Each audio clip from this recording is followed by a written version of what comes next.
Oh no! All the parts of this dancing doll are scattered. All these parts should be assembled correctly. Then only it will dance again. It's okay. I will think and assemble these parts correctly.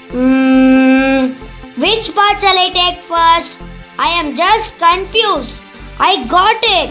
The leg part only should be on the floor. So I take it first.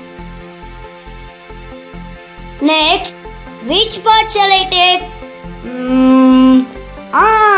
I take the hip part. Next, I will fix the neck part. Yes, these are all assembled correctly. Next, I will assemble the head part. I assembled all these parts correctly. I am very happy now. Now, I am going to make Dance the Dancing Doll. It is dancing very nice. On seeing this, I am very happy. My dear friends, if we have done our work perfectly, then it gives us a confidence, doesn't it? So, you also try to get solutions for simple problems of your level best. Thank you.